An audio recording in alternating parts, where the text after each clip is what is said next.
apa kabar malam ini? Selamat Semoga malam. Selamat malam, Ibu. Semoga kita semua dalam keadaan sehat, damai, dan penuh rasa syukur dimanapun Anda berada. Saya ucapkan selamat datang bagi yang baru bergabung dan salam jumpa kembali bagi kita semua yang setia hadir di ruangan ini setiap minggunya. Senang sekali kita bisa kembali berkumpul di ruang kita bersama, Warung Selasa Malam, ruang yang selalu mengundang kita untuk berhenti sejenak, belajar mengenali perasaan, dan melalui bimbingan Romo Nano, kita belajar mengenali diri kita lebih dalam, tentunya agar semakin dekat dengan Tuhan.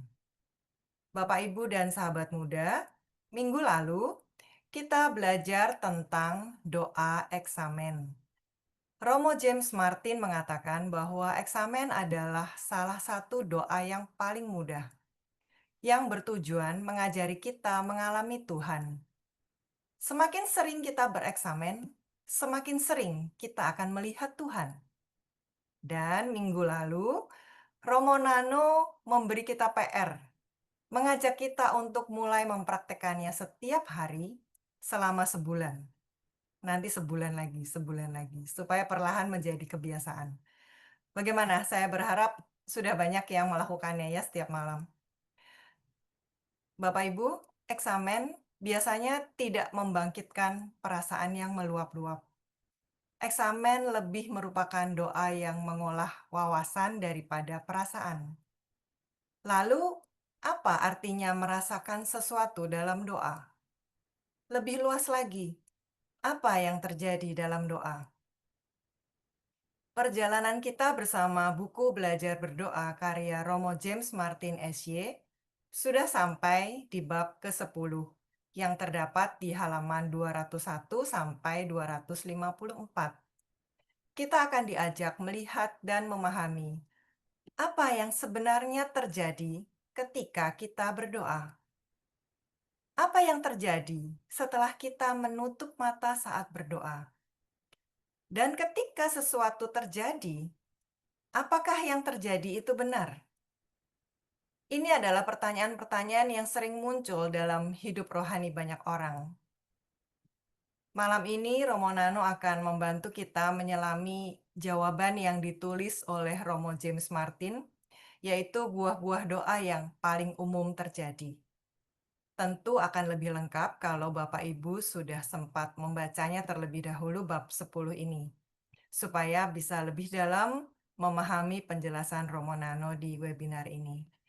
Bagi yang belum memiliki bukunya, jangan khawatir. Di akhir sesi nanti, kami akan kembali menginformasikan cara mendapatkannya. Baiklah, sebelum kita mulai, saya akan mengingatkan kembali beberapa hal agar webinar kita malam ini berjalan dengan lancar. Bapak Ibu, mohon menggunakan nama asli atau nama sebenarnya supaya Romo Nano dapat lebih mudah mengenali dan menyapa Anda secara personal. Pastikan mikrofon dalam posisi mute selama sesi berlangsung, kecuali nanti saat ada kesempatan untuk berbagi atau bertanya secara langsung. Bila ada pertanyaan atau refleksi singkat, silakan ditulis di kolom chat. Pertanyaan yang belum sempat dibacakan akan ditanggapi oleh Romo Nano dan akan dibagikan melalui WA Group. Jawaban Romo atas pertanyaan bab 8 dan 9 sudah dibagikan melalui WAG, silakan teman-teman mencermatinya. Baiklah, mari kita buka hati kita hadir sepenuhnya malam ini. Biarlah Roh Kudus memenuhi kita, hati kita satu persatu. Mari kita awali perjumpaan malam ini dengan doa pembuka. Dalam nama Bapa dan Putra dan Roh Kudus, amin. Tuhan, kami bersyukur atas kesempatan yang Engkau berikan, sehingga kami boleh terus berelasi dengan Engkau dan semakin mengenal serta mengerti akan Engkau. Kami ingin belajar untuk mengalami doa yang bagus. Mohon bimbingan dan rahmat-Mu agar kami bisa menyadari apa yang terjadi selama kami berdoa dan mengelolanya sehingga dapat menangkap apa yang hendak Engkau sampaikan. Kami mohon berkat-Mu agar koneksi internet kami tetap lancar sepanjang webinar ini berlangsung. Berkatilah juga Romo Nano yang akan membawakan materi malam ini agar dapat disampaikan, dapat kami terima dengan baik. Dalam nama Yesus Kristus kami berdoa dan mengucap syukur. Santo Ignatius, doakanlah kami. Dalam nama Bapa dan Putra dan Roh Kudus. Amin. Teman-teman, sebelum Romo memulai sesi malam ini, mari kita saksikan terlebih dahulu video sharing pengalaman membaca bab 10 buku belajar berdoa. Silakan, Mika.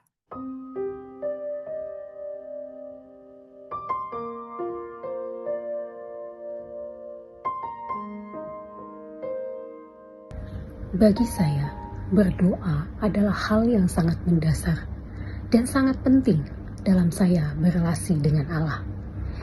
Maka penting bagi saya untuk melihat kembali perjalanan doa-doa harian saya.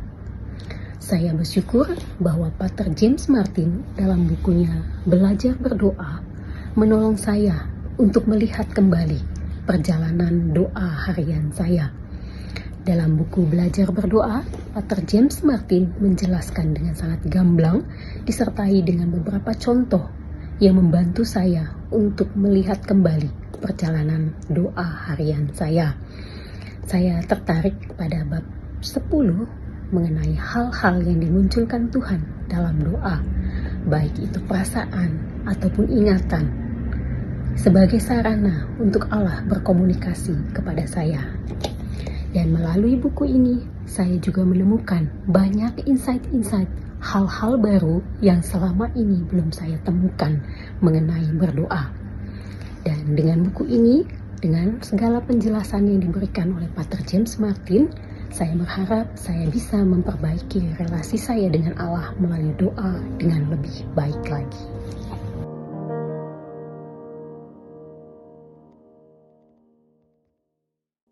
Terima kasih Esther Marbun, sahabat setia Romo Nano dan kita semua. Saya mau memanggil Romo Nano, apakah sudah ada di sini? Sudah, Oh, sudah. Anita, Halo, sudah. Romo. Selamat malam, Ya. Anita. Hujankah, Romo? Rintik-rintik hujan di Klaten. Oh ya, Romo Nano belum di spotlight atau sudah ini? Yang Ah, penting suara saya iya terdengar. betul betul ya. Tapi kalau nggak lihat wajahnya tuh takut ini rekaman. Iya, Baik Romo, silakan Romo. Semoga ya. membawa rahmat bagi banyak orang. Ya. Terima kasih, Anita, sudah mengantar kita semua memasuki bab 10. Yang menarik perhatian saya dari yang tadi disampaikan oleh Esther Marbun, tentang kesan dia membaca bab 10 adalah kebiasaan berdoa harian. Saya merasa dan menilai kebiasaan ini sangat baik, dan dengan kebiasaan berdoa harian itu kita akan menjadi lebih mudah untuk menerapkan, menggunakan, mempraktekkan apa yang diajarkan oleh Romo James Martin di buku yang sangat bagus ini. Sebelum masuk untuk melihat bab 10 ini lebih detail, saya pertama-tama mau mengucapkan terima kasih banyak kepada teman-teman yang setia hadir dalam warung Selasa malam kita ini. Terima kasih karena Anda mau belajar berdoa. Walaupun kalau melihat wajah-wajah yang ada di webinar ini bukanlah wajah-wajah remaja atau orang muda, tetapi wajah-wajah yang mendekati senja. Dan yang saya merasa bersyukur adalah wajah bapak-bapak itu semakin banyak di dalam webinar belajar berdoa ini. Biasanya mengumpulkan bapak-bapak itu susah, kecuali diajak ngumpul di pos ronda, diajak untuk membaca, ikut webinar, itu bapak-bapak itu susah. Tapi kok webinar seri ini cukup banyak loh peningkatan jumlah bapak-bapak itu. Tentu saja selain yang sudah sering hadir ya, Pak Hari, Kelana, Nugrahanto, itu Hardi, Heri Patono itu sudah setia dengan kita. Tapi orang-orang baru, paling tidak di mata saya, Clemens Kardi Halim, Tony Sarjono, ini wajah-wajah baru. Terima kasih, silakan mengajak bapak-bapak yang lain supaya kumpul di pos ronda enggak apa-apa, tapi sambil membawa handphone untuk ikut belajar berdoa. Jadi, bapak-bapak, emak-emak, eyang-eyang, oma-oma, saya merasa saya bisa salah, tetapi saya merasa ada teman-teman yang belum membeli buku belajar berdoa. Maka saya menghimbau, belilah buku belajar berdoa ini. Tidak mahal, hanya sekitar 150.000 doang. Mau beli online bisa, mau beli lewat nomor WA yang selalu ditayangkan, Ibu Ayun itu silahkan. Yang penting membeli, punya buku ini. Saya tidak merekomendasikan sembarang buku. Buku yang saya rekomendasikan untuk dibeli itu saya sendiri sudah membacanya dan menemukan bukunya itu bagus. Dan buku belajar berdoa ini termasuk yang bagus. Maka please belilah. Lalu kalau kesulitan membeli, tidak punya uang sama sekali, silahkan kontak kami. Kami akan membantu Anda membelikan buku. Tapi jujur bahwa Anda memang betul-betul tidak punya uang membeli. Lalu kalau sudah membeli, bacalah. Bacalah satu bab saja sebelum Selasa malam. Supaya Anda tahu yang ada di dalamnya. Kemudian ikuti webinarnya. Mengapa saya mengulang-ulang untuk mengajak teman-teman semua membeli bukunya, membaca bukunya, mengikuti webinarnya? Karena sebetulnya dengan membaca itu pengetahuan Anda bertambah. Pasti itu. Kalau pengetahuan bertambah, ada satu unsur penting dalam diri kita bernama motivasi.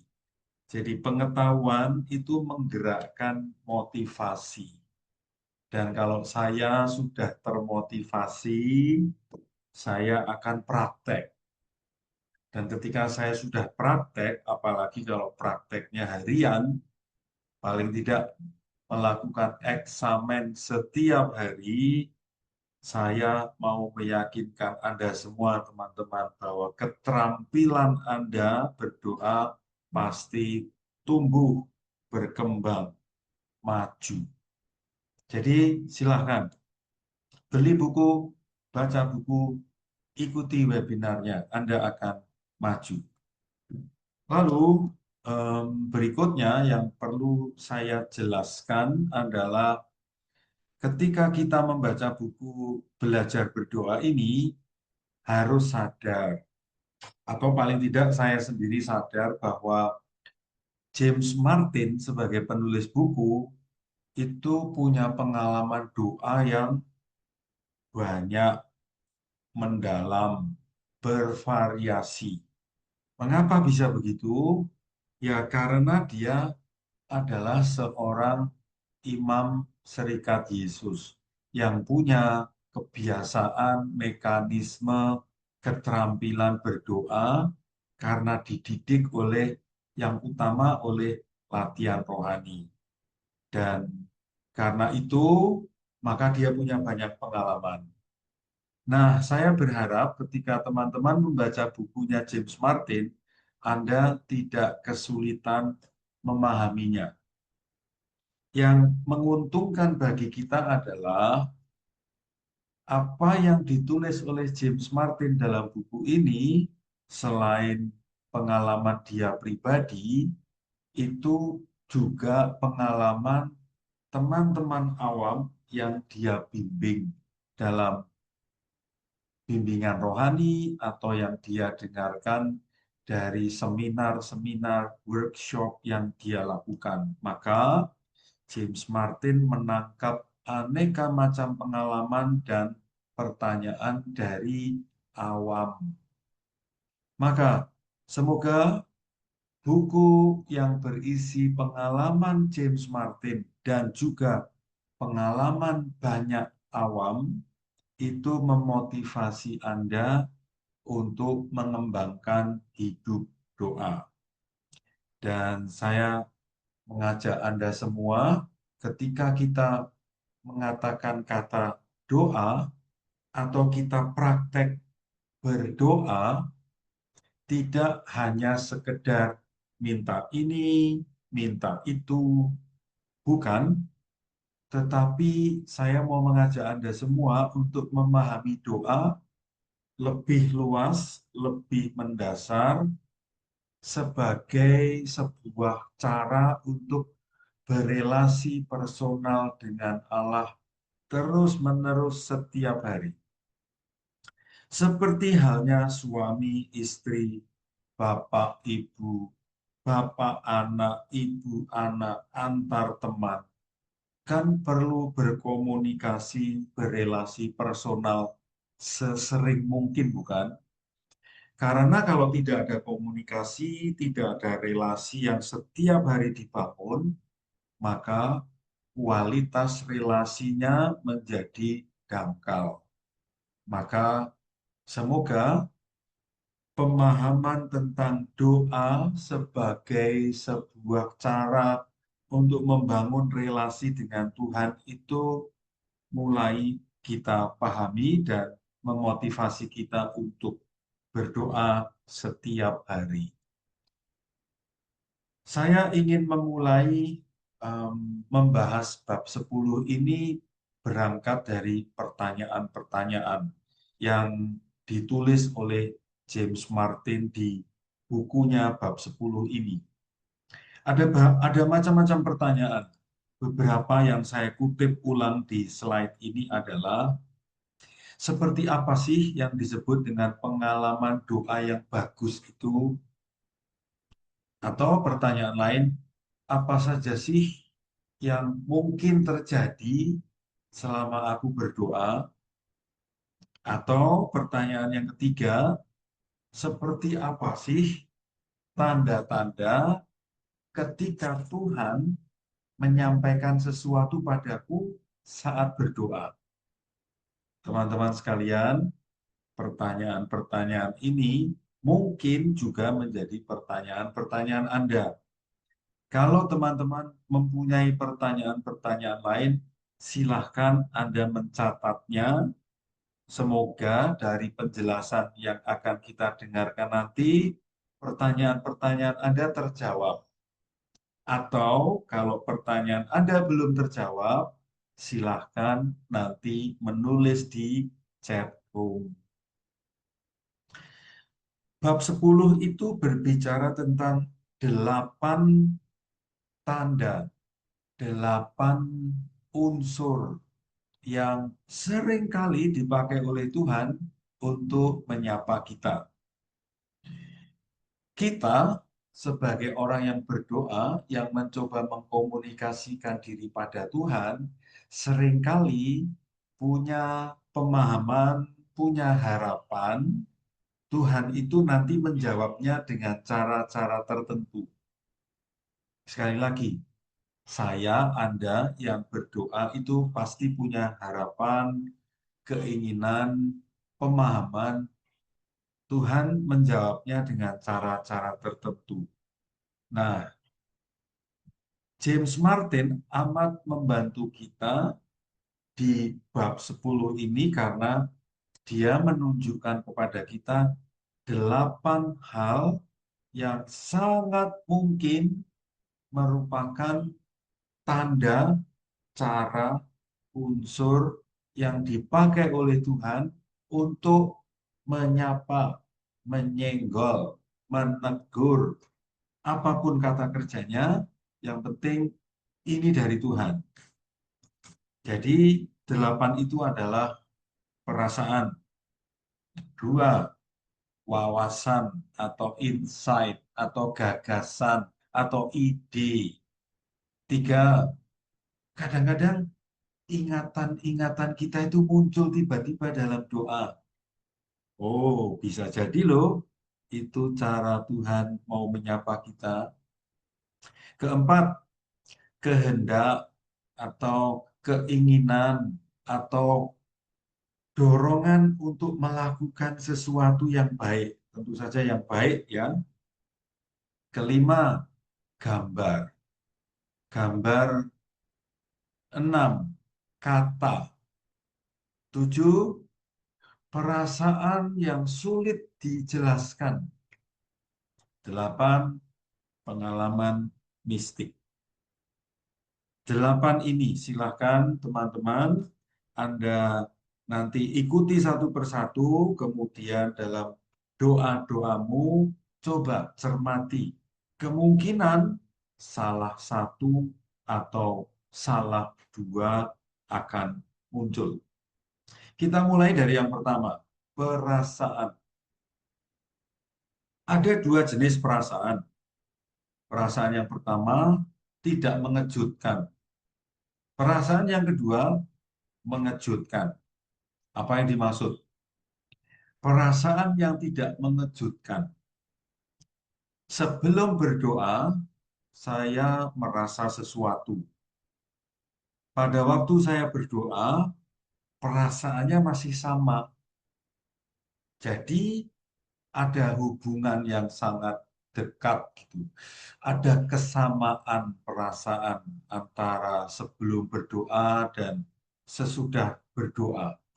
Misalnya, ada seseorang yang sedang berduka cita karena orang yang sangat dia cintai meninggal dunia. Maka dia merasa sedih, kehilangan, ditinggalkan. Lalu dia berdoa untuk menenangkan diri, untuk mendoakan arwah yang meninggal itu. Entah berdoa rosario atau berdoa dengan kata-kata sendiri atau hanya diam. Sewaktu berdoa itu pengalaman berduka cita, kehilangan, sedih, ditinggalkan terasa lagi. Terus apa gunanya perasaan-perasaan yang muncul yang sama dengan ketika saya sebelum berdoa? Gunanya adalah saya mengkomunikasikan pada Tuhan. Dan dari pihakku mengkomunikasikan, mengekspresikan itu tanpa kita sadari, kita seperti memindahkan energi dari energi negatif dalam bentuk kehilangan itu dipindah dan Tuhan yang akan menampung itu. Nah, ketika kita mengalami perasaan yang sama, terutama perasaan-perasaan yang negatif, ini ada 4 langkah yang bisa dilakukan. Silahkan teman-teman cermati, dan bila Anda ketemu dengan orang dekatmu yang sedang mengalami perasaan-perasaan negatif sangat kuat, silahkan slide ini Anda screenshot atau Anda catat, Lalu 4 langkah ini bisa dilakukan untuk mengurai, untuk memindahkan apa yang dialami. 1. Menamai perasaan. Teman-teman, menamai perasaan itu melegakan. Perasaan negatif itu sebuah energi yang negatif. Dan energi yang negatif itu membuat badan juga capek, berat, terbebani. Nah, dengan menamai perasaan, beban itu tentu saja masih ada, tetapi rasanya menjadi lebih ringan karena saya menamai. Misalnya, saya marah, saya kehilangan, apalagi lalu saya ekspresikan dalam bentuk tulisan. Ada orang yang menuliskan, ada orang yang mengekspresikannya dalam bentuk menggambar, membuat lagu, atau menyanyikan lagu tertentu. Pendek kata, menamai, mengekspresikan, itu mengurangi energi negatif yang membebani. Dan itu mengangkat perasaan, dan yang paling penting adalah langkah keempat itu, teman-teman, memberikannya kepada Tuhan. Tuhan, aku kembalikan perasaan ini kepadamu. Tuhan, bantu aku melepaskan perasaan negatif ini. Tuhan, beri aku perasaan lain yang lebih positif, supaya aku bisa move on, tidak berhenti di perasaan negatif ini saja. 4 langkah yang menurut saya mujarab. 4 langkah yang kalau kita lakukan, semakin sering kita semakin terampil. Sebaliknya, teman-teman, kalau saya enggan, males, nggak mampu untuk jujur menamai, mengekspresikan, menyerahkan pada Tuhan, ya itu ibarat saya menjauh, berjarak dengan Tuhan.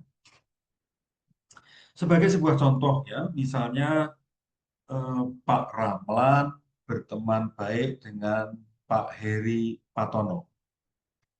Pak Ramlan tahu Pak Heri Patono itu sedih, murung. Biasanya nggak begitu. Dan Pak Heri Patono itu sedih karena misalnya sedang mengalami sebuah peristiwa yang sangat tidak mengenakan. Nah, lalu Pak Ramlan bertanya, Pak Heri, kamu sedang sedih ya? Nah, Pak Heri tidak mau cerita pengalamannya, tidak mau jujur mengatakan perasaannya. Enggak apa-apa kok Pak Ramlan. Teman-teman, relasi antara Pak Ramlan dengan Pak Heri menjadi berjarak. Pak Ramlan tidak dibiarkan mengenali situasinya Pak Heri. Maka relasinya semulanya dekat menjadi berjarak. Demikian juga dengan Tuhan. Kalau saya mau cerita, maka saya menjadi lebih dekat pada Tuhan. Itu keuntungan mengekspresikan. Lalu jenis perasaan yang kedua, perasaan yang mengejutkan. Artinya, antara perasaanku sebelum aku berdoa dan saat aku berdoa atau sesudah aku berdoa itu berbeda. Di buku bab 10 itu James Martin menceritakan seseorang yang membaca kisah tentang Musa. Nah, si pendoa ini, pembaca kisah Musa ini tiba-tiba merasa marah. Padahal sebelumnya dia tidak pernah merasakan itu. Perasaan marah yang muncul ketika membaca kisah Musa itu sangat besar kemungkinannya berasal dari Tuhan. Dan ketika Tuhan memunculkan sebuah rasa, itu adalah sebuah undangan untuk mencermati apa ya maksud Tuhan memunculkan perasaan marah itu. Ada 4 langkah yang perlu kita kenali dan praktekkanlah. Karena dengan mempraktekkan ini saya merasa sangat terbantu. 1, saya merasa diajak untuk mencoba menemukan penyebab. Kenapa ya kok aku marah ya? Sebuah perasaan pasti punya penyebab. Tidak mungkin tidak ada penyebabnya. Penyebabnya ini temukanlah.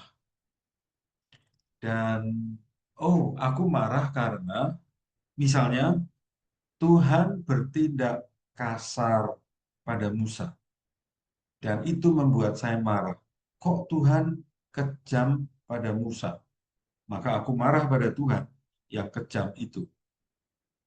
2, apakah perasaan itu terkait dengan sesuatu dalam hidupku ya? Sangat mungkin terjadi. Biasanya ketika saya mengalami sebuah perasaan yang muncul karena membaca kisah tertentu, biasanya perasaan itu ada kaitannya dengan peristiwa hidupku. Misalnya, saya marah pada Tuhan yang bertindak kasar pada Musa, mungkin aku juga sedang atau punya perasaan marah pada Tuhan yang kayaknya kejam padaku. Nah, setelah itu melangkah ke yang ketiga, itu biasanya terkait dengan persepsiku, pemahamanku, harapanku, atau ekspektasiku pada Tuhan. Aku marah karena Tuhan kejam, keras. Padahal aku berharap Tuhan itu lembut. Nah, keempat, maknanya apa bagiku? Salah satu kemungkinannya adalah, ya aku perlu mengecek marahku itu pada tempatnya atau tidak, proporsional atau tidak. Kemungkinan Tuhan mau mengajakku memunculkan perasaan marah itu untuk memperbaiki persepsiku tentang Tuhan. Bahwa kadang-kadang ya memang Tuhan itu lembut, penuh kasih dan sabar. Tetapi sifat Tuhan yang lembut, kasih, sabar itu tidak menutup kemungkinan bahwa Tuhan sesekali bertindak keras padaku. Mungkin aku terlalu bandel. Mungkin aku terlalu bebal. Sudah diingatkan gitu, tapi kok tidak kunjung paham. Bisa jadi Tuhan bertindak lebih keras dari biasanya. Jadi saya ulang teman-teman, kalau Anda merasa sesuatu pada waktu Anda berdoa dan perasaan itu mengejutkanmu, ingat itu tanda dari Tuhan dan ini 4 langkah untuk mengolahnya. Anda akan semakin paham kalau praktek. Kalau tidak dipraktekkan, hanya paham secara teori saja, maka tidak akan ada banyak kegunaannya. Ini simpul yang menurut saya sungguh sangat penting. Seperti tadi saya sudah ceritakan di awal, doa adalah relasi antara aku dengan Tuhan. Seperti halnya relasiku dengan pasangan hidupku, anak-anakku, teman-teman dekatku. Dan em, salah satu cara untuk Tuhan menyampaikan sesuatu kepadaku ya lewat perasaan yang mengejutkan itu.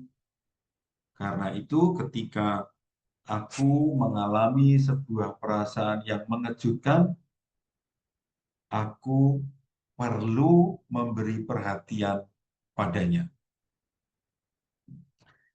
Yang pertama selesai. Kita memasuki unsur kedua yang kemungkinan besar dipakai oleh Tuhan untuk menyapa kita. Yang kedua ini adalah wawasan, insight, pemahaman, pengetahuan, gagasan, konsep, ide. Dan ini bersifat intelektual, ada di otak kita, ada di kepala kita. Misalnya, saya membaca sebuah cerita di kitab suci. Misalnya, em, ibu yang sudah sekian puluh tahun tidak kunjung mendapatkan anak. Ibunya Samson. Dan akhirnya Tuhan memberi anak kepada si perempuan itu. Lalu akhirnya si ibu itu yang menunggu puluhan tahun akhirnya mendapatkan anak. Nah, atau kisah-kisah tentang perempuan yang menurut logika medis, biologis, nggak mungkin punya anak. Misalnya Elizabeth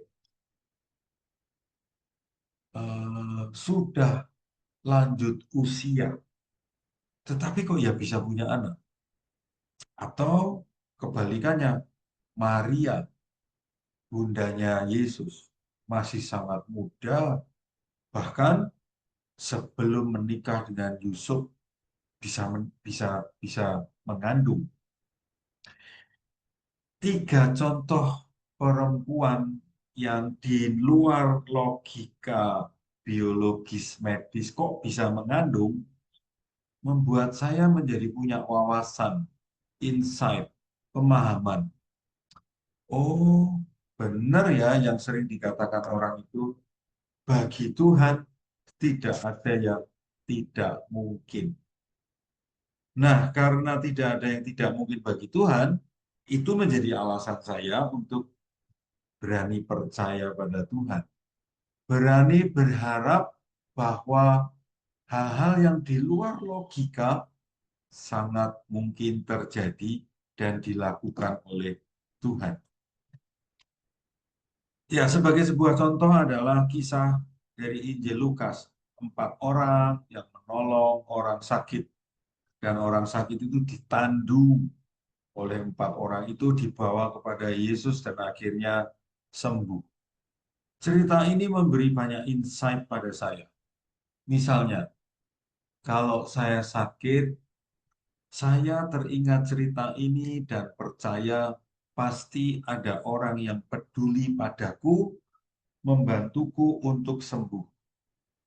Insight kedua, kalau ada teman saya yang sakit, orang dekat saya yang sakit, saya diingatkan untuk menjadi salah satu dari 4 orang itu, menandu si sakit supaya sembuh.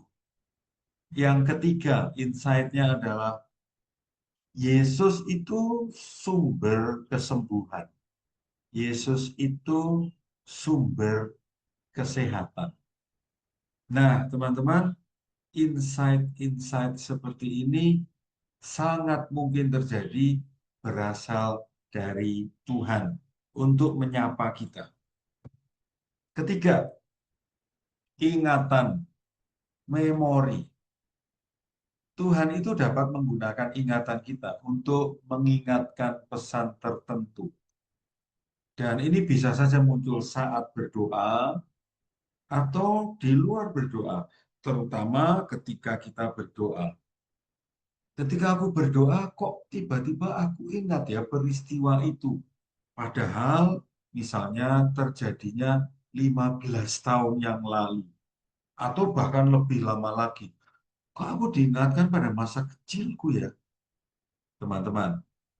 Tuhan bisa memunculkan ingatan kepada kita tiba-tiba. Dan kalau dalam berdoa kita tiba-tiba diingatkan pada memori tertentu, coba cermati, temukan maknanya, temukan pesannya. Seringkali ingatan itu dimunculkan oleh Tuhan, misalnya terutama ingatan-ingatan tentang peristiwa yang traumatis. Nah, kalau ada peristiwa traumatis di masa kecil yang diingatkan dalam dalam doa kita, itu bisa menjadi sebuah undangan untuk memohon berkat dari Tuhan agar aku dibantu Tuhan melepaskan dari efek buruk memori traumatis. Kalau menurut bahasanya Gerard Hughes adalah dilepaskan dari efek mencekik. Peristiwa traumatis itu membuat kita seperti tercekik. Peristiwa traumatis itu membuat kita menjadi tetap takut atau ngeri. Lucu sebetulnya. Mengapa lucu? Peristiwanya itu sudah terjadi setahun atau 10 tahun atau bahkan 30 tahun yang lalu. Tapi efeknya masih terasa sampai sekarang. Karena itu teman-teman, kalau Anda dalam doa Anda atau dalam momen-momen di luar doa, Anda diingatkan pada memori tertentu, secara khusus memori yang traumatis, silahkan Anda memahaminya sebagai sebuah cara dari Tuhan untuk membantu kita. Ayo, memori traumatis ini disembuhkan. Kadang-kadang yang dimunculkan adalah memori-memori yang menyenangkan, positif, menggembirakan, membuat kita tersenyum-senyum sendiri. Nah, kalau yang dimunculkan adalah memori-memori yang positif, maka itu merupakan pesan dari Tuhan untuk menyemangati kita, mengingatkan kita. Saya tertarik dengan kalimat yang saya kutip dari buku bab 10 itu. Tuhan yang ada bersamamu di masa lalu saat ini masih bersamamu. Nah, cara ini, kalimat ini amat penting bagi siapa saja yang mudah takut, yang mudah merasa sendiri, yang mudah merasa jauh dari Tuhan. Mengingat-ingat peristiwa yang menunjukkan Tuhan hadir dalam hidupku, itu bisa menumbuhkan iman, harapan, kepercayaan, keyakinan bahwa Tuhan yang ada bersamaku waktu itu sampai sekarang masih bersamaku. Maka mengapa aku takut? Ingatan adalah anugerah terbesar dari Tuhan. Karena kita dimampukan untuk merasakan kembali Tuhan yang hadir di masa lalu dan menggunakannya untuk menjalani hidup di masa sekarang. Peristiwa di 15 tahun yang lalu, di mana di peristiwa itu aku merasa Tuhan hadir, kehadiran Tuhan di peristiwa 15 tahun yang lalu itu masih bisa dirasakan saat ini juga. Yang ketiga sudah selesai. Kita memasuki yang keempat. Tuhan hadir dalam doa-doa kita, atau lebih spesifik, Tuhan hadir dengan cara memunculkan kehendak, keinginan, sesuatu yang kita harapkan terjadi. Contoh yang dipakai oleh James Martin adalah peristiwa Yesus menyembuhkan Bartimeus. Bartimeus berteriak-teriak, "Anak Daud, kasihanilah aku. Anak Daud, kasihanilah aku." Berisik, terulang-ulang gitu. Dan akhirnya Bartimeus yang berisik itu mendapatkan perhatian dari Tuhan Yesus. Tuhan Yesus mendatangi si Bartimeus itu dan tidak langsung menyembuhkan. Padahal tentu saja Tuhan Yesus tahu Bartimeus itu buta. Nah, yang menarik perhatian saya adalah Tuhan Yesus bertanya terlebih dahulu, "Apa yang kau kehendaki supaya aku perbuat bagimu?" Nah, teman-teman, mengapa kita perlu mencermati, mengenali, meneliti kehendak? Karena Tuhan itu ingin melibatkan kita untuk membuat kehendak Tuhan terjadi. Yang kedua, Tuhan tidak mau memaksakan kehendaknya karena Tuhan menghargai kita. Karena itu, Santo Ignatius Loyola dalam buku Latihan Rohani sangat menganjurkan untuk memohon sesuatu yang spesifik kepada Tuhan. Ya, terlepas nanti Tuhan mengabulkan atau tidak, permohonan menghendaki sesuatu yang spesifik itu penting untuk dikomunikasikan kepada Tuhan. Teman-teman, James Martin menjelaskan lebih rinci beberapa kehendak yang seringkali dimunculkan oleh Tuhan dalam diri kita. Satu, kehendak untuk lebih dekat dengan Tuhan. Misalnya, seseorang sudah lama tidak berdoa, lalu tumbuh keinginan untuk berdoa karena membaca buku belajar berdoa, karena mengikuti webinar ini. Kok aku ingin ya mencoba berdoa supaya lebih dekat dengan Tuhan. Ini contoh nomor satu. Sebuah kehendak, keinginan, dorongan hati untuk lebih dekat dengan Tuhan itu berasal dari Tuhan. Atau lebih spesifik, untuk mengikuti Yesus. Saya pernah punya pengalaman, dan pengalaman ini yang akhirnya menjadi motivasi saya untuk memilih jalan imamat. Pada waktu saya di seminari, saya kok dalam prosesnya itu senang membaca Injil. Injil Matius, Markus, Lukas, Yohanes. Membacanya. Tidak seluruhnya dalam sekali waktu ya. Satu perikop, dua perikop, dan terutama yang menarik perhatian saya adalah sosok Yesus.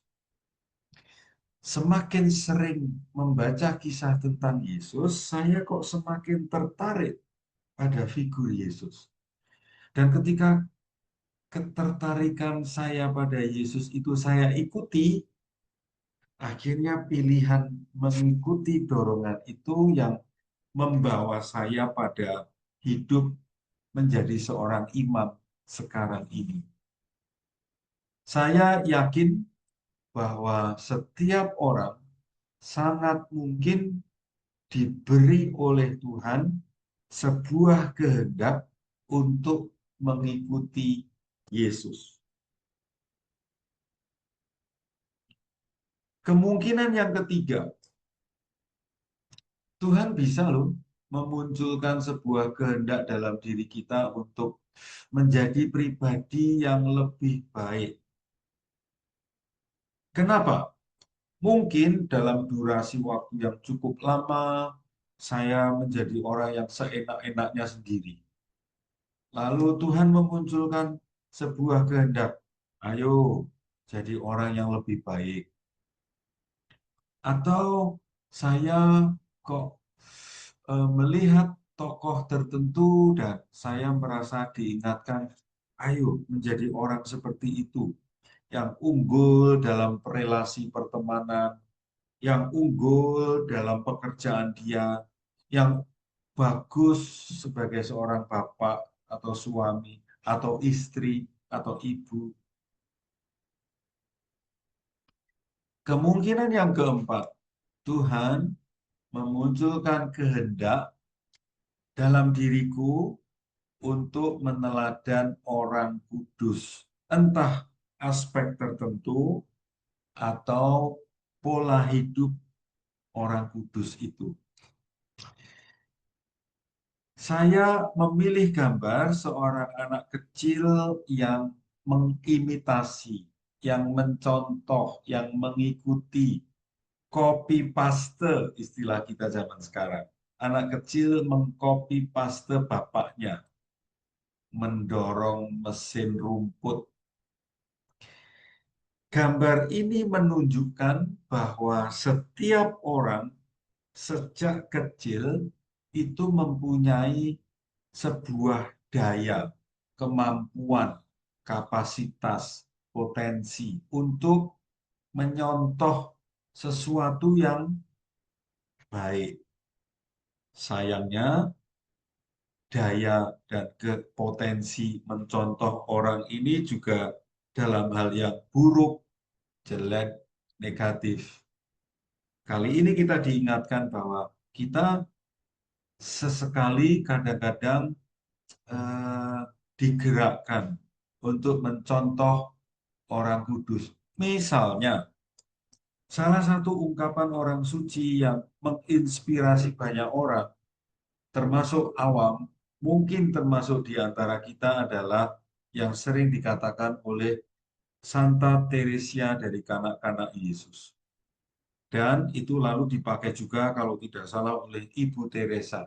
Ungkapannya adalah, saya tidak mampu melakukan hal-hal yang besar, tapi saya ingin melakukan hal-hal kecil dengan cinta yang besar.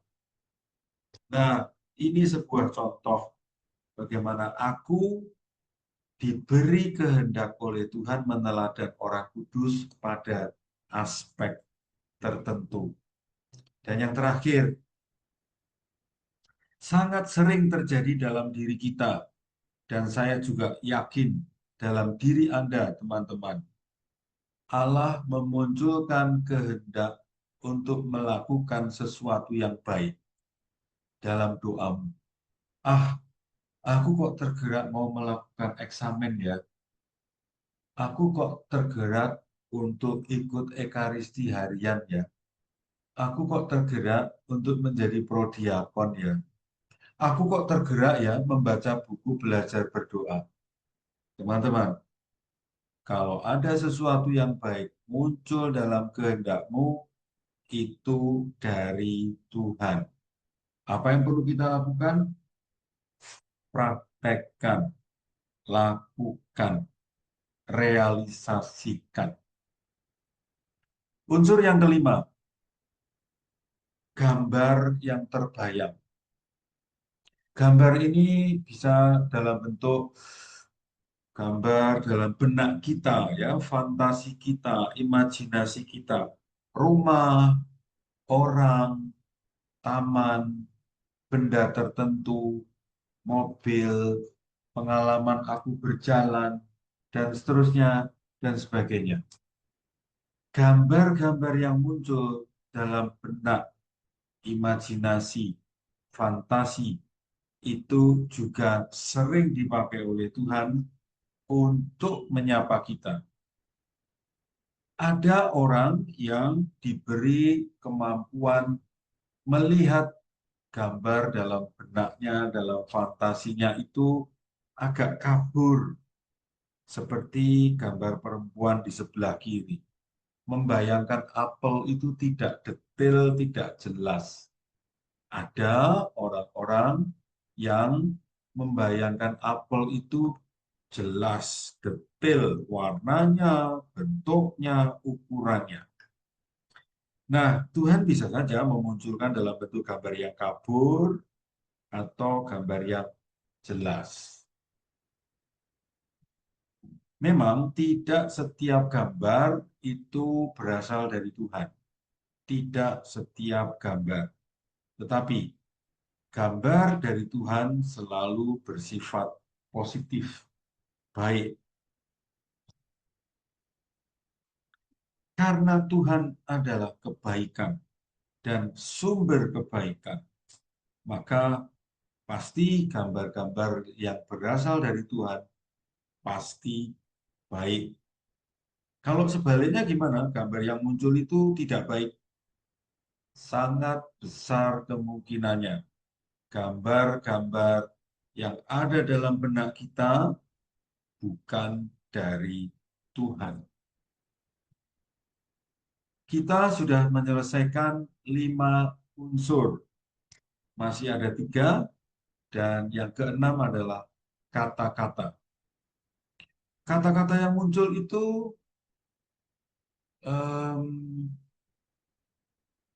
tidak terdengar seperti Anda mendengar suara saya sekarang ini. Tapi kata-kata itu muncul dalam kesadaran, dalam benak, dalam kepala kita. Memang tidak setiap kata atau frase yang muncul di kepala itu berasal dari Tuhan. Terus apa dong ciri-cirinya kalau itu berasal dari Tuhan? Ini ciri-cirinya. 1, tidak panjang alias pendek. 2, hanya berlangsung sebentar. 3, mengejutkan. Nggak pernah kepikir sebelumnya. 4, masuk akal dan cocok. 5, langsung ke intinya. 6, meninggalkan jejak yang lama. Contoh,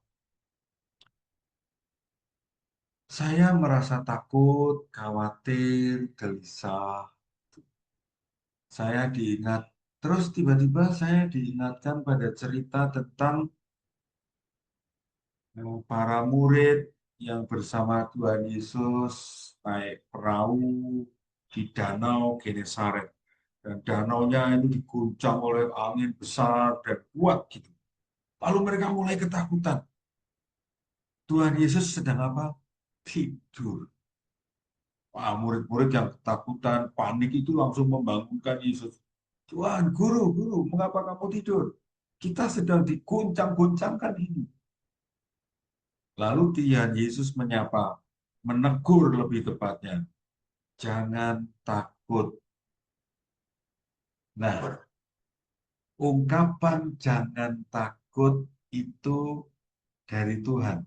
Bukan hanya untuk murid-murid yang sedang mengalami di danau diguncang-guncangkan, tetapi juga untuk saya yang teringat oleh cerita itu.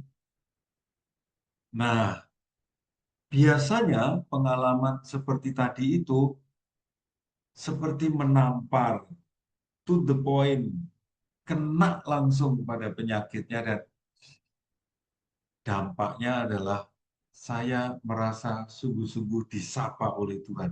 Oh iya ya, kok saya takut ya? Lalu menjadi lebih berani, lalu menjadi tidak takut lagi. 7, rasa yang sulit dijelaskan. Teman-teman, mari kita cermati gambar yang ada di slide ya. Gambar seorang perempuan yang kelihatan tenang, damai, dahinya nggak berkerut sedikit pun, badannya, wajahnya terang gitu. Ini sebuah contoh ilustrasi dari seseorang yang mengalami sebuah perasaan yang sulit dijelaskan. Kalau ditanya, kamu merasa apa? Aduh, susah menjelaskan, menamai perasaan ini. Ada rasa tenang, ada rasa ayem, damai, terhubung dengan Tuhan, dekat dengan Tuhan. Gitu. Teman-teman, kalau Anda sedang mengalami peristiwa ini, sebuah rasa yang sulit dijelaskan dan perasaannya lebih banyak bernuansa positif, sangat besar kemungkinannya itu Tuhan sedang intervensi dalam hidupmu. Apa yang harus dilakukan? Nikmati, syukuri.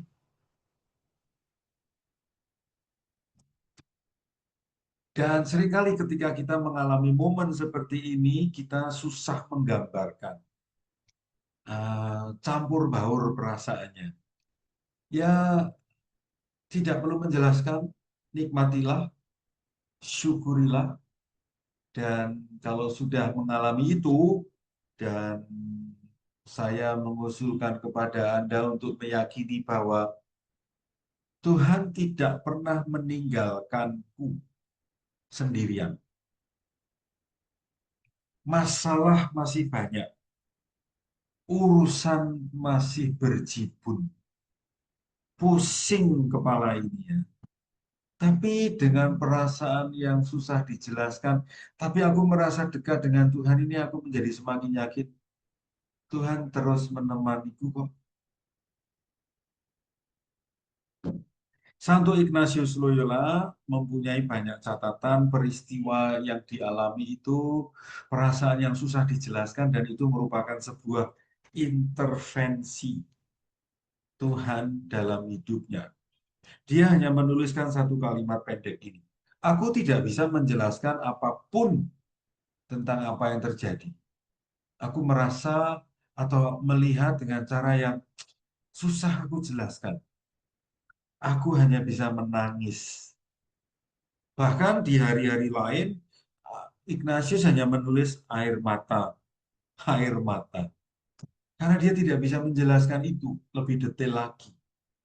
Tapi jelas itu sebuah tanda Tuhan intervensi dalam hidup Ignatius, langsung menyentuh hati yang terdalam, membuat dia merasa terkoneksi.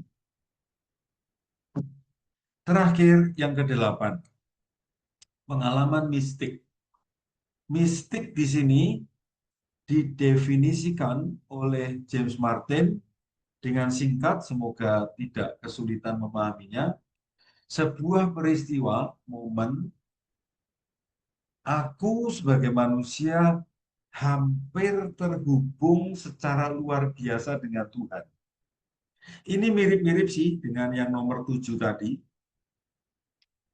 Untuk lebih jelasnya, teman-teman yang sudah punya bukunya, please baca contoh yang dijelaskan oleh James Martin di buku halaman-halaman terakhir bab 10. Ceritanya agak panjang, tapi kalau Anda membaca contohnya itu, Anda akan lebih paham pengalaman mistik itu seperti apa. Saya hanya bisa mengutip beberapa poin yang semoga bisa menjelaskan. Pengalaman mistik adalah momen Tuhan menyentuh kedalaman kemanusiaanku. Itu berarti apa? Jiwa, hati yang terdalam. Dan kabar gembiranya, teman-teman, pengalaman mistik ini tidak hanya dialami oleh orang-orang suci, santo, santa, beato, orang kudus. Bukan.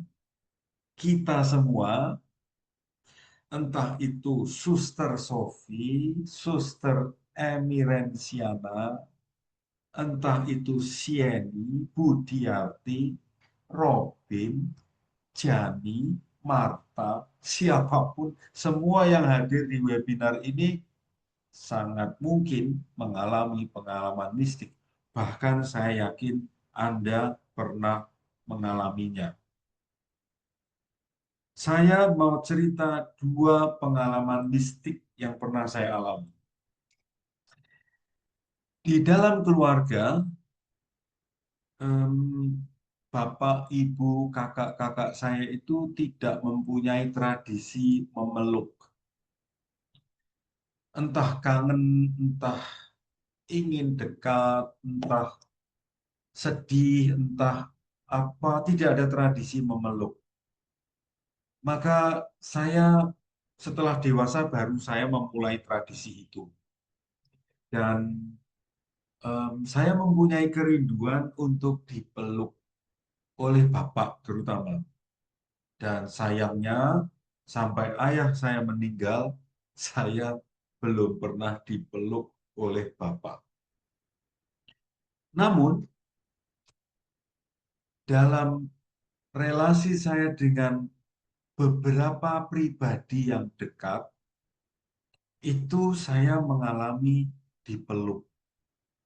Dan salah satu pribadi yang memeluk saya, dan itu dampaknya, pengaruhnya, resonansinya kuat sekali adalah saya masih ingat tanggalnya.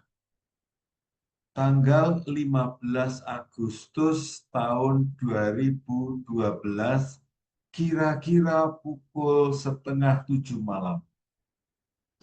Waktu itu saya dipeluk oleh Romo Kardinal Julius Darmoatmodjo.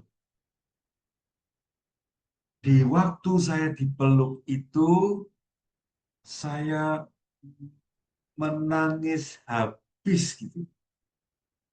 Saya merasa dipeluk oleh Allah sendiri, ya tentu saja dipeluk oleh Bapak Kardinal yang merupakan representasi dari Allah, dari gereja, dari Serikat Yesus.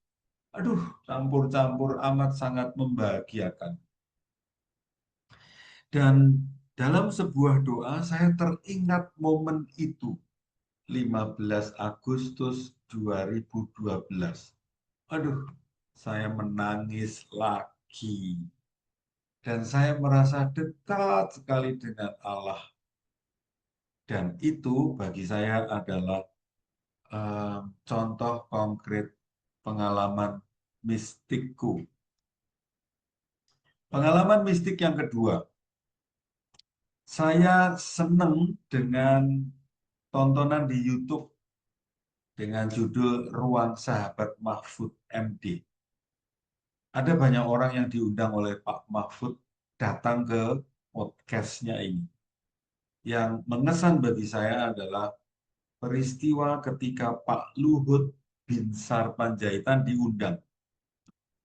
2 orang ini, Pak Mahfud dan Pak Luhut, itu sangat dekat, saling menolong, kompak. Terutama mereka sangat kompak mendampingi waktu itu Abdul Rahman Wahid atau Gus Dur ketika menjadi presiden. Setelah itu mereka terus berhubungan sebagai 2 orang sahabat. Dalam sebuah renungan saya, kisah 2 orang ini muncul. Dan saya amat senang, saya amat berbahagia. Karena saya diingatkan bahwa saya punya atau saya diberi banyak sahabat. Dan ini mengantar saya pada kalimat Yesus sendiri yang mengatakan, kamu bukan lagi hambaku, karena kamu adalah sahabatku. Waduh, habis ini.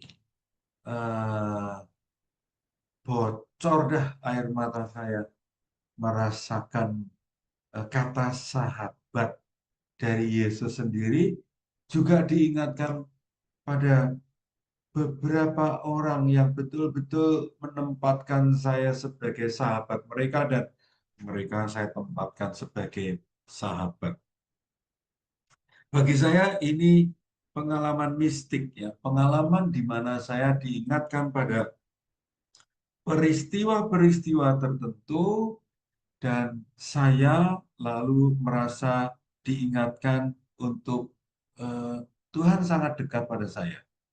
Nah, salah satu cara saya mengecek ini benar pengalaman mistik atau tidak, saya cermati dampaknya. Kalau betul-betul sebuah peristiwa adalah pengalaman mistik, maka dampaknya ke saya atau ke orang yang mengalami pengalaman itu, orang itu biasanya menjadi lebih percaya diri. Orang itu menjadi merasa lebih berharga. Orang itu biasanya juga lebih apresiatif pada diri sendiri dan orang lain. Dan juga lebih dekat dengan Tuhan. Ini tanda-tanda sesudah seseorang mengalami yang disebut pengalaman mistik. Kalau seseorang mengklaim, menyatakan, merasa, aku punya pengalaman mistik, tapi dampaknya ini tidak kelihatan, saya agak meragukan peristiwa itu sebagai sebuah pengalaman mistik. Atau bisa jadi pengalaman itu pengalaman mistik, tapi orang tidak menyadari dampaknya. Maka ada dua hal, teman-teman ya, peristiwanya dan dampaknya. Demikian 8 hal yang sangat mungkin terjadi dalam doa. Demikian ada 8 item yang salah satu, salah dua seringkali dipakai oleh Tuhan untuk menyapamu dalam doa. 1, perasaan, cermati. 2, wawasan. 3, ingatan yang tiba-tiba muncul. 4, kehendak. 5, gambar. 6, kata. Jangan takut. 7, perasaan yang sulit dideskripsikan. Dan yang terakhir, pengalaman mistik. Baca contoh yang dituliskan oleh James Martin di halaman terakhir bab 10. Demikian teman-teman yang bisa saya sampaikan poin-poin penting dari bab 10. Mari kita mengendapkan, melihat lagi poin-poin yang tadi sudah saya sampaikan. Sesudah itu mari kita mengecek pertanyaan yang muncul, tanggapan yang muncul.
kasih Romo.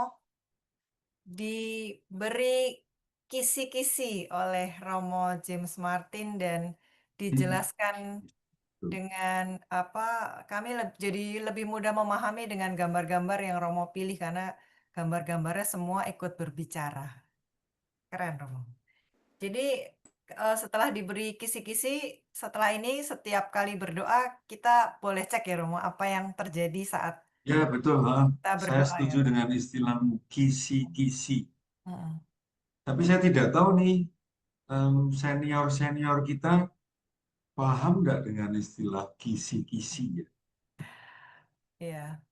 eh Romo, sepertinya teman-teman sedang mencerna apa yang Romo jelaskan.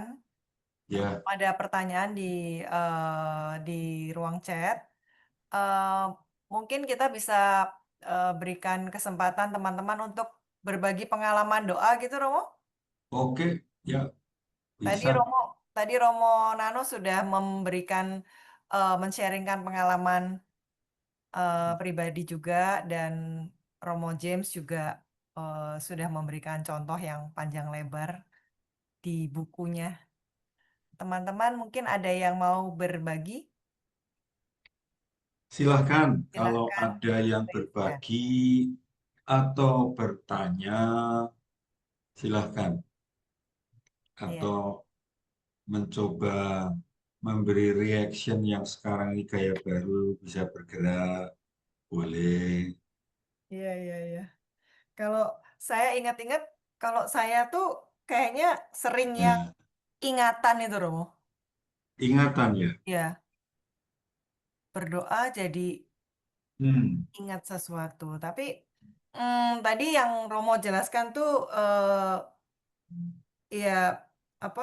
eh, Tidak semua yang terjadi itu adalah dari Tuhan kan gitu ya Romo. ya, Jadi itu yang harus dicermati atau gimana Romo? Pada saat berdoanya itu loh Romo. oke. Pada saat berdoa, hmm, sesuatu muncul. Hmm, Eh, Kalau itu tajam, biasanya saya berhenti dan mencoba mencermati. Kok entah ingatan, entah perasaan, kok ini tajam ya? Takut hmm, atau khawatir atau benci gitu hmm, atau sebel banget gitu. Itu saya mencoba, oh ya aku sedang sebel banget nih. hmm, Nah, lalu biasanya saya langsung melacak sih, apa ya yang menyebabkan saya sebel ini? Pasti ada. Dan biasanya sih ketemu lah.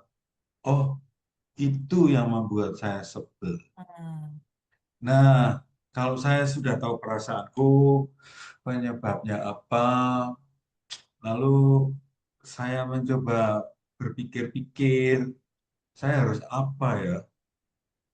Wah, kalau mau ngikutin dorongan sebel itu, saya akan melakukan satu dua hal yang nggak baik sih. Nah, bagi saya momen itu lalu menyadarkan untuk memikirkan sesuatu yang baik dan oke, Tuhan saya mohon kekuatan darimu untuk tidak mengikuti dorongan jiwa untuk sebel terus gitu, tapi melakukan kebalikannya. Dah, doa selesai sambil membawa sebuah keputusan untuk melakukan sesuatu yang baik yang saya baik. temukan tadi dalam dalam doa. Ya, ya, ya. Salah satu parameternya baik itu ya Romo ya. Ya, ya, ya, Ya, ya, ya paham. Romo, kita ya. sudah ada dua yang raise hand. Kita beri Oke, kesempatan silakan kepada Anita, yang kamu raise hand. memilih satu dari dua itu. Ya, Ibu Tina boleh buka kamera Oke, dan bisa oh buka kameranya kamera atau dulu. tidak? Oke, Oh ya. oke. Romo, saya mau bertanya, saya agak sedikit, memang saya baru-baru ini aja yang mengikuti pelajaran Romo ini. Tapi sebelumnya itu saya pernah juga eh, ikut seminar meditasi Kristen. Jadi kalau di meditasi itu kan kita harus diam, hanya hanya mengatakan kata-kata mantra itu dan tidak boleh membayangkan. Sedangkan kalau menurut belajar berdoa ini malah kita seperti harus berimajinasi. Jadi sebenarnya harusnya bagaimana ya? Jadi seperti kontradiksi gitu loh, Romo. Sebetulnya tidak ada yang kontradiksi. Oke. Saya bertanya dulu, Bu Tina sudah membeli buku belajar berdoa? Lagi saya pesan, Romo. Nah, pesan, baca. Ya belum Oke, datang. ya oke. Nanti baca ya. Saya Iya. sekarang mau memberi tanggapan pada pertanyaan tadi. Ketika sedang meditasi mengucapkan mantra, ya fokuslah. Itu benar sambil mencermati perasaanmu saat mengucapkan mantra itu apa. Tidak mungkin Anda mengucapkan mantra perasaannya nggak berbicara. Tidak mungkin. Tidak mungkin juga Anda akan setengah jam atau 15 menit fokus hanya pada kata-kata mantra. Pasti muncul ingatan tertentu, dorongan batin tertentu. Nah, itu yang perlu dicermati. Tentu saja mantra yang diucapkan berulang-ulang itu mau membawa kita ke sesuatu, iya.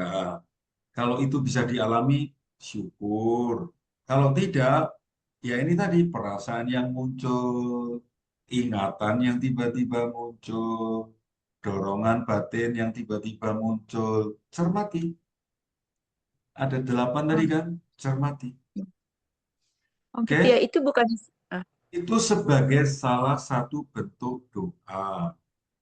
Sementara doa lain yang tidak diajarkan di doa meditasi Kristiani mungkin adalah membaca teks kitab suci, atau saya sering mengajarkan cara berdoa kepada teman-teman yang pernah ikut belajar berdoa dengan saya, berdoa dengan melihat foto masa kecil, berdoa dengan cara menulis, berdoa dengan cara menggambar.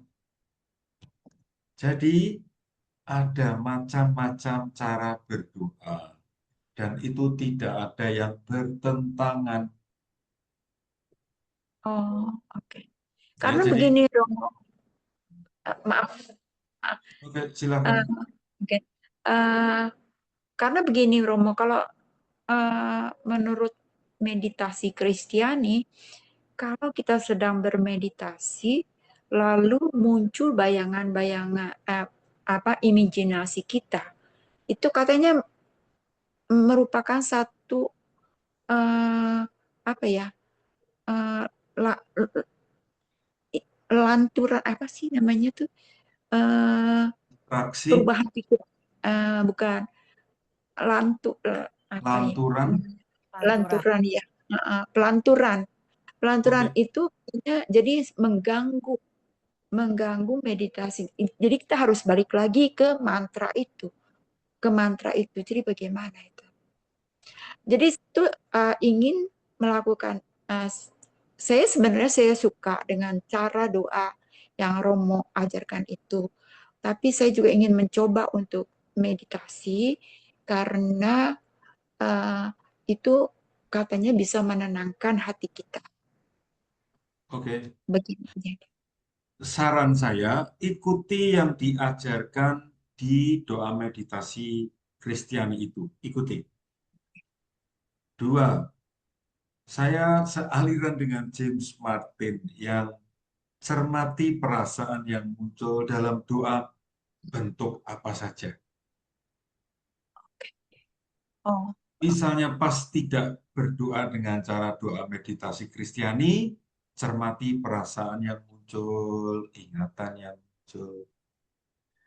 Plus, oh, saya mau mengatakan dengan segala hormat, bahwa yang diajarkan oleh doa meditasi Kristiani oke. Namun harus kita sadari bersama itu hanya salah satu cara berdoa dari sekian banyak cara berdoa. Jadi ikuti cara berdoa meditasi Kristiani dan kembangkan kemampuan-kemampuan doa yang lain. Karena cara-cara berdoa yang lain juga bagus-bagus kok.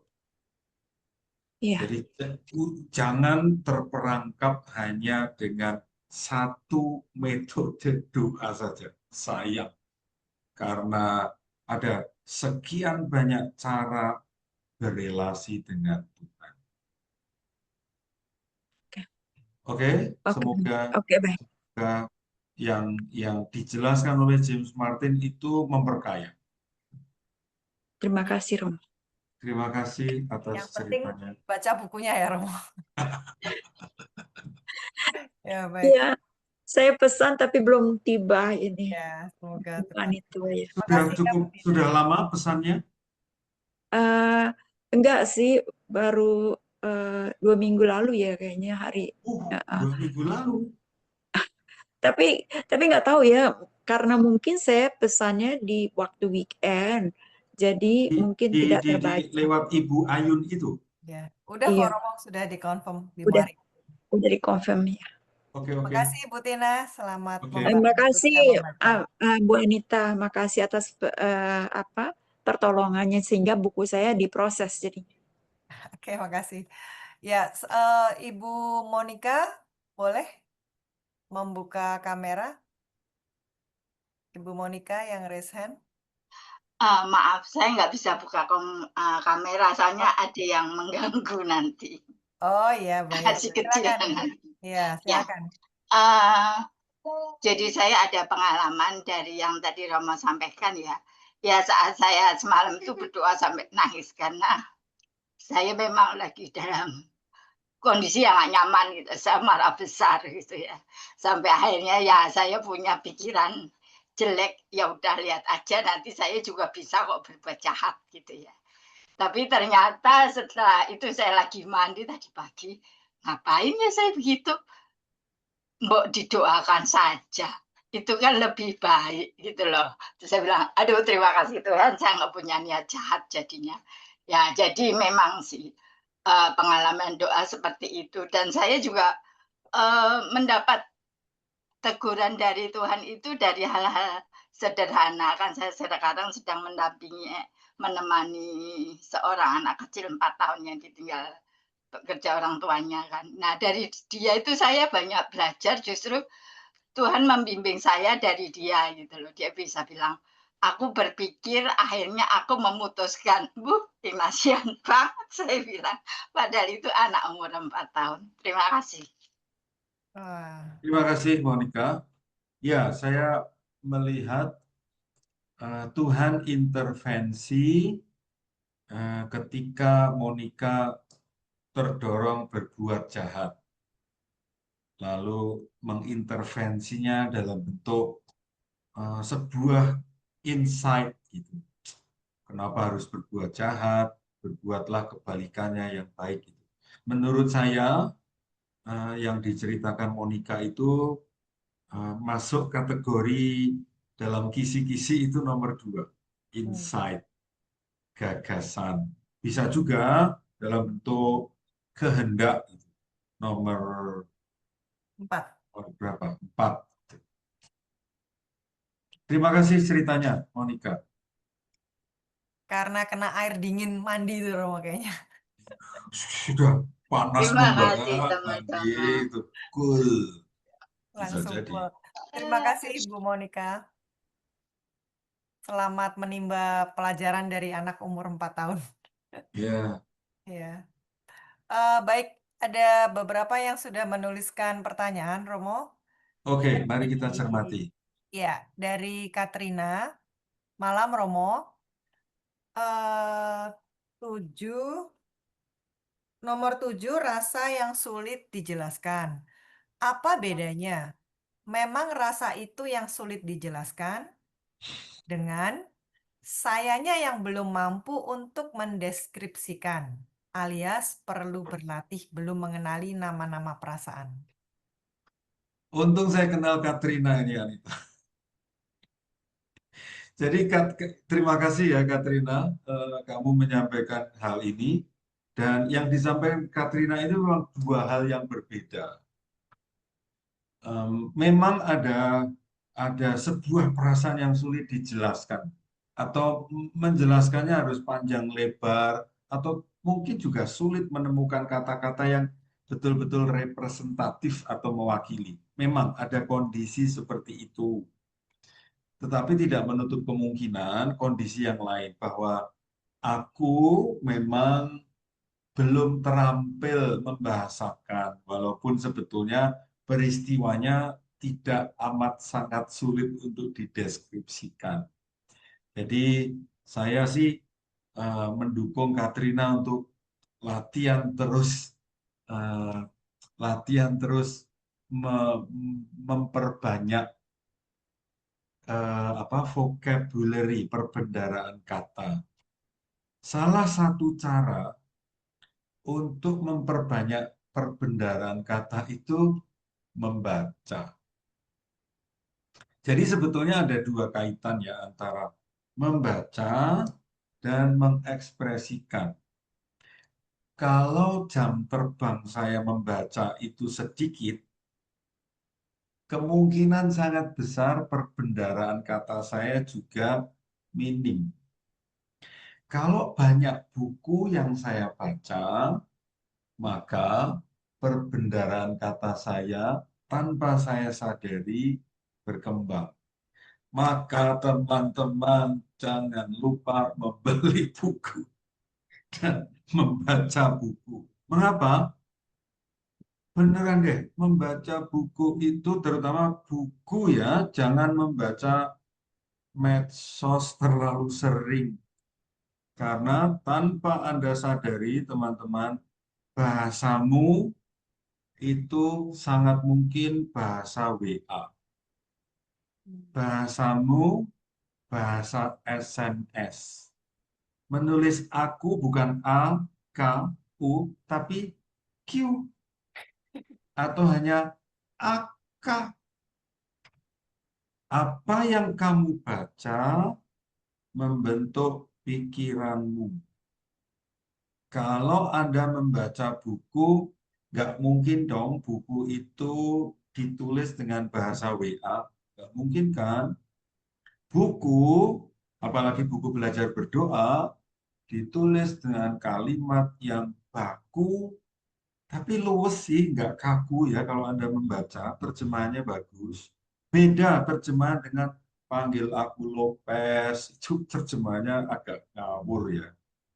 Buku ini kalimatnya standar bagus. Nah, maka please membaca bukulah teman-teman supaya otak kita, perbendaharaan kita makin luas, makin banyak, makin terstruktur dengan baik.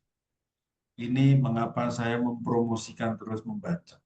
Jadi Katrina teruslah membaca buku dan seraplah kalimat, bisa ditiru ya.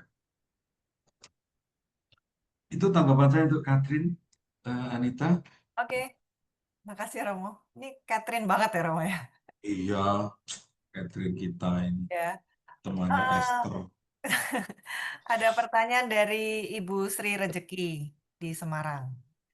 Romo minta tolong tanya pengalaman hari ini yang tentang gambar dan lain-lain itu didapatkan dari tahap berlatih eksamen saja atau butuh waktu khusus lainnya. Mbak Sri Rejeki, ketahuilah ya, munculnya gambar itu waktu kita misa, seringkali mata melihat ke altar, tapi yang muncul gambar lain. Pada waktu kita berdoa Salam Maria penuh rahmat, kita teringat sesuatu yang lain. Kita berdoa teks tertentu, kita membaca teks misalnya novena keuskupan gitu, atau kan kita sering tahu diajak membaca teks-teks dari keuskupan gitu. Iya, iya. Bibir kita ngomong bahwa tapi memori kita, ingatan kita, perasaan kita berbeda gitu. Jadi munculnya gambar, ingatan, perasaan, kehendak itu bisa muncul kapan saja ketika kita berdoa. Dalam misa, di ruang adorasi, ketika kita berdoa rosario. Coba ini cermati teman-teman ya, mulai besok kan doa rosario nih, 1 Oktober kan. Coba cermati. Ketika doa rosario, saya jamin 100% tidak akan pernah kita fokus pada kata-kata Salam Maria atau Bunda Maria. Bahasa Jawa mengatakan ngelambrang, bahasa Indonesianya ngefly kemana-mana gitu. Aduh, tadi tempenya aku simpan di mana? Wah, nanti ini minumannya apa ya yang disajikan tuan rumah? Kok bau jahe ya? Apa teh jahe atau susu jahe atau? Nah itu. Jadi perasaan, gambar, kehendak, ingatan itu bisa muncul kapan saja kita berdoa, dengan cara apa saja, di mana saja.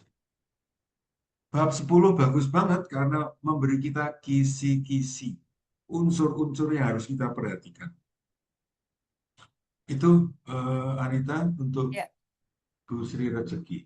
Matur ya. suwun Rama, matur suwun Bu Anita. Matur nuwun. Eh, Romo, sepertinya tadi Ibu Nanihan ada raise hand, tapi sudah hilang. Saya mau menyapa Ibu Nani, apakah ada yang mau disampaikan? Ibu secara langsung, adakah Ibu Mau Nani? mau Oh, tanya Mbak. baik. Silakan, Bu. Ya, akhir-akhir ini eh, saya selalu diserang rasa kantuk, baik itu lagi doa rosario, misalnya doa rosario baru 30-an gitu, leher saya udah kok tahu-tahu sudah cengeng. Nah, lalu sering baru mau doa, duduk, atur tangan saya, atur kaki saya, mata saya terpejam, tahu-tahu juga sudah ler gitu. Ini bagaimana Mbak? Bagaimana Romo? Apa karena saya sudah usur atau padahal nggak capek banget, fisik saya segar, nggak capek, tapi asal berangkat doa langsung ler, nyaman sekali. Gitu pertanyaan saya. Itu artinya doa adalah penghantar tidur. Bener Romo. Tapi ada banyak kemungkinan ya jamnya. Kalau jam tidur ya sudah. Semoga jamnya enggak. Usia saya enggak tahu. Ini beberapa kemungkinan ya. Satu, kalau jamnya memang jam menjelang tidur ya itu normal terjadi. Dua, usia ya bisa. Tiga, nah ini yang agak mengerikan ini. Gejala diabetes harus cek laboratorium. Keempat, penolakan dari kita sebetulnya aku enggak mau berdoa, tapi ya harus berdoa gitu. Jadi penolakan. Saya beri contoh yang lebih ekstrim. Di novisiat Serikat Yesus itu setiap frater kan harus berdoa setiap hari. Pagi hari, bayangkan loh, pagi hari jam 5:30. 1 jam sampai 6:30. Ada kalanya, wah bersemangat. Ada kalanya masih ngantuk. Sebetulnya mau lanjut tidur, tapi kalau lanjut tidur kan melanggar disiplin ya kan, ya sudah terpaksa berdoa. Nah, si tubuh yang sedang ngantuk ini nggak bisa bohong. Ya sebetulnya mau tetap tidur, tapi harus doa. Ya sudah, badan duduk di tempat doa, sebetulnya hati menolak. Baru 5 menit sudah Tuhan melihat seseorang tidur. Jadi poinnya adalah ada sebuah kemungkinan aku tuh menolak. Aku nggak mau melakukan ini. Maka penolakan salah satu bentuknya adalah ngantuk. Itu salah satu kemungkinan. Jadi ada kemungkinan jamnya, usia, mungkin gejala gula, atau penolakan dari kita. Kemungkinan-kemungkinannya itu. Ya, Bu Nani yang lebih tahu persis apa.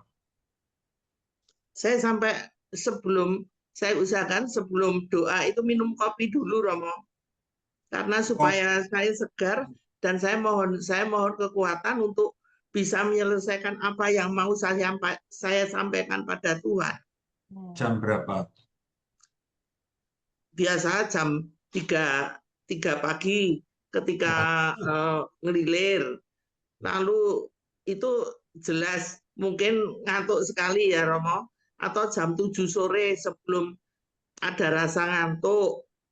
Saya sudah coba beberapa waktu jam 7 pagi, tapi asal pegang salib atau sudah duduk manis, gitu langsung ler, Romo.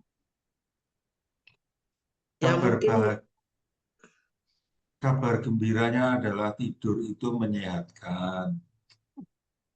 Kabar gembiranya kalau jam 3 dini hari subuh berdoa ya sudah, itu memang biasa untuk itu memang jam ngantuk gitu ya. Oh ya. Jam 3 itu kan saya mesti bangun karena harus ke belakang, Romo. Dan katanya kalau jam 3 itu pasti doa yang paling baik untuk kita jumpa dengan Tuhan. Tentang jam 3 adalah jam terbaik, ini malah kata orang itu jam 3 sore, itu kan jam Tuhan Yesus wafat. Jam 3 dini hari Tuhan Yesus sudah dikuburkan. Gitu. Tapi yang penting menurut saya adalah, menurut keyakinan saya, dan gereja Katolik kayaknya juga mau mengajarkan, semua jam adalah waktu yang baik untuk berdoa. Tidak ada harga spesial untuk jam 3 dini hari.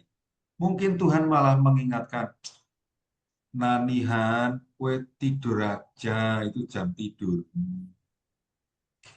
Oh, ya. Tapi coba cermati ya, besok cobalah pergi ke lab, cek gula darah. Oh ya, baik, Romo. Mungkin. Karena saya pernah tinggal bersama-sama romo-romo senior, itu mereka dengan mudah, begitu jam misa mulai, itu artinya usia dan tentang gula. Terima kasih, Bu Nani. Ya, Ya, baik. Terima kasih, Romo. Terima kasih, Mbak. Ya, Ya. mungkin bisa dicoba juga berdoanya saat beraktivitas gitu, Romo. Iya, makasih Bu Nani. Ya. Ya, kita lanjut ya, Romo. Kita masih punya waktu Yuk, untuk mari. 2 pertanyaan ya, Romo. Oke. Ya, dari Ibu Ana 2058. Oke. Romo ketika menemukan perasaan lalu bisa menangis sejadi-jadinya, bagaimana selanjutnya untuk menyelesaikannya? Ini sepertinya mirip dengan pengalaman Romo yang tadi di-sharingkan. Iya. Ibu Ana atau Mbak Ana atau Ana, yang belum ditulis di chatmu adalah menemukan penyebabnya. Selalu ya, selalu saya mau mengingatkan lagi bahwa setiap perasaan pasti ada penyebabnya. Temukan penyebabnya. Mengapa? Kalau mengetahui penyebabnya, nanti lebih mudah menemukan langkah menyelesaikannya. Ya, ibarat hanya merasakan misalnya perutnya itu melilit-lilit gitu. Dan merintih kesakitan, perutku sakit banget, melilit-lilit gitu. tapi nggak tahu penyebabnya apa ini. Virus kah, luka, atau apa. Maka karena tidak tahu penyebabnya, sulit kan menemukan obatnya apa. Jadi ini rumus ya, perasaan pasti ada penyebabnya. Temukan penyebabnya. Kalau Anda tahu penyebabnya, kamu bisa menemukan bagaimana mengatasinya. Hmm. Semoga Ana menemukan penyebabnya. Pasti Ana penyebabnya. Iya, iya. Ya, pasti ada penyebabnya ya Romo ya, kenapa Pasti, bisa menangis. pasti. Ya. Kalau saat mm, kan banyak tuh Romo ya saat eh, apa penyembahan sakramen Maha Kudus gitu Romo. Iya, Terus saya pernah sih Romo eh, fokus sama monstran lalu saat diberkati gitu ya tiba-tiba pengen nangis aja gitu Romo. Tuh kayak coba nanti saya ingat-ingat lagi kenapa sebabnya, tapi rasanya seperti terharu bahwa Tuhan kok ngeliatin saya gitu bisa juga ya Romo ya. ya itu kan penyebab juga kan? Penyebab juga ya. Iya, bahwa ih, gila ya, aku menangis terharu. Penyebabnya apa? Ya Tuhan menyentuhku. Hmm, Aku dibuat merasa dekat dengan Tuhan. hmm. Penyebab kan? Iya iya iya. Bukan bukan nggak selalu harus kita ingat sesuatu yang Tidak ada langsung iya iya kaitannya dengan hidup kita, tidak iya iya. selalu Iya. otomatis itu. Seperti Ignatius tadi Romo ya. Nah, kalau itu sungguh-sungguh dalam keseharian dia sebelum-sebelumnya itu enggak tidak menjadi penyebab, Hmm. tapi ya itu karya Allah yang menyentuh dia gitu. Mm-mm. Mm-mm. Nah, kalau Ignatius kan bertahun-tahun dia menjalani jalan kesucian kan. Nah, di masa-masa akhir dia tuh kayak ya dia sudah berlatih lama sekali kan. Jadi ya ini sudah di level lain sih, maka bisa mengalami nangis tanpa sebab. Iya iya. Kalau kita mah yang masih banyak urusan material gini mah, Nangis ingat utang Romo. nangis ingat utang, aduh, Aduh. nangis sudah membesarkan anak diambil orang, itu juga bisa menangis. Aduh. Saya, Anita, kamu Ya. menyebut itu saya jadi ingat ya. Em, Ketika misa pengantin pernikahan itu di momen orang minta doa restu ke orang tua, bapak ibunya nangis, ngantainya nangis, umatnya nangis. Ayo, kenapa coba? Itu kan saat mengharukan kan? Itu semua pasti ada sebabnya. Iya iya iya. Dan menurut saya tidak salah sih kalau yang saya sebut ini ya. Mm. Ya manusiawi banget gitu. Bahwa aduh ada yang merasa rugi. Aduh, aku sudah investasi banyak sekali kok yang panen orang lain. Iya iya. Ada Tapi kalau macam-macam. ya kalau umat yang melihat ikut menangis itu kayaknya menular sih Romo. Ya menular tapi juga Menular. kan iya ya ya Iya iya. menular memang. Iya Selain menular juga duh aku enggak misalnya nih ya, iya. duh Iya. aku nggak bisa menikahkan anakku di gereja karena anakku misalnya nikah dengan calon yang beda agama Iya gitu. iya. Itu kan juga Iya nangis iya. yang sedih kan. Iya iya. Iya. Iya, ya pasti pasti ada aja yang punya alasan untuk ikut menangis gitu ya maksudnya. Persis itu ya. Poin saya adalah cari dulu penyebabnya. Alasannya ya. Hmm. Oke, baik.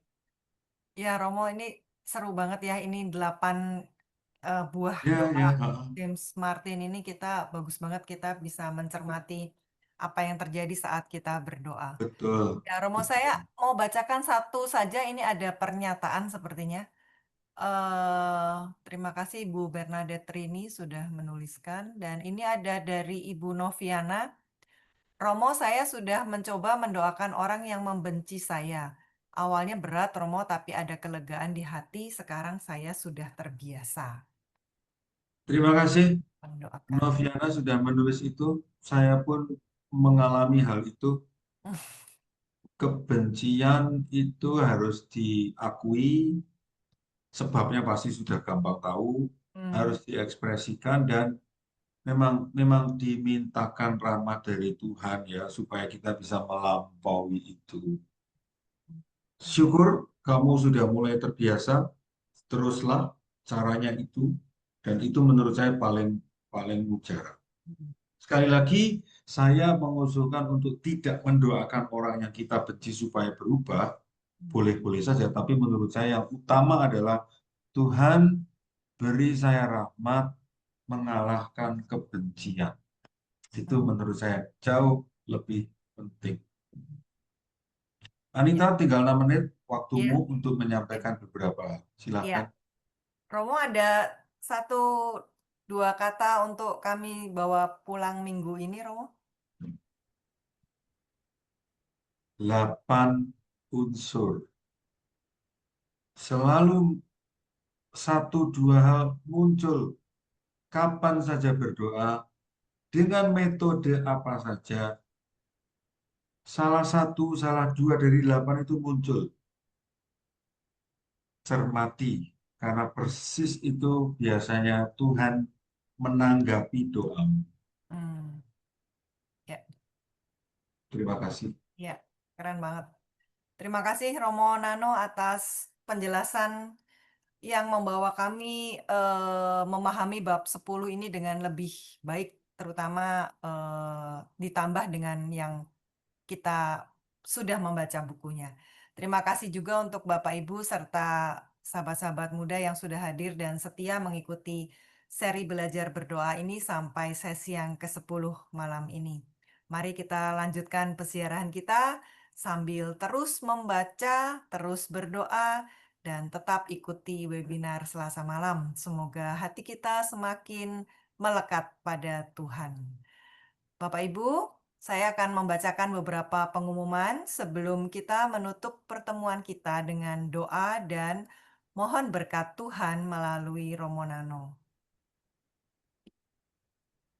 Bagi yang belum memiliki bukunya, tadi di chatroom sudah diberikan link langsung ke WA Ibu Ayun 082237478080. Silakan yang belum memiliki bukunya. Jangan lupa hadir minggu depan, kita sudah sampai di bab ke-11. James Martin dan Romo Nano akan membantu kita mengetahui bagaimana kita tahu bahwa itu suara Tuhan. Jeli mengenali suara Tuhan.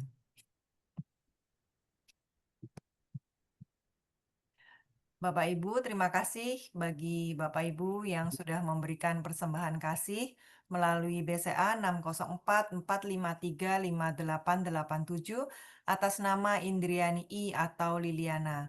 Persembahan kasih ini akan kami gunakan untuk membantu pendidikan Jesuit muda dan kelangsungan webinar Selasa malam. Baik, mari kita hening sejenak, kita tutup dengan doa dan berkat Tuhan melalui Romo Nano. Dalam nama Bapa dan Putra dan Roh Kudus, amin. Tuhan, sungguh besar cinta kasih-Mu dan terpujilah Engkau selama-lamanya. Ucapan terima kasih dan syukur kami panjatkan atas berkat-Mu pada malam ini. Dari webinar malam ini kami semakin mengerti bahwa kami dapat menangkap pesan-Mu lewat perasaan, insight, ingatan, gambar, kata-kata, serta juga lewat kehendak yang ingin kami lakukan dan pengalaman mistik yang kami alami. Kami mohon rahmat-Mu agar kami semakin peka merasakan kehadiran dan bimbingan-Mu, serta semakin teguh melangkah dalam terang kehendak-Mu. Kami mohon semua ini dalam nama Yesus Kristus, Tuhan dan Penyelamat kami. Santo Ignatius, doakanlah kami. Amin. Saudara-saudari, kita semua yang hadir dalam webinar ini, dan orang-orang dekat yang kita sayangi senantiasa dibimbing, diberkati, dilindungi Allah yang Maha Kuasa dalam nama Bapa dan Putra dan Roh Kudus. Amin. Terima kasih banyak atas hari ini. Kita bertemu lagi minggu depan, bab 11. Terima kasih. Terima kasih Romo. Terima kasih Terima kasih, Romo. Terima kasih Romo. Romo, Bu Anita, dan semua panitia. Bu Anita. Bye-bye.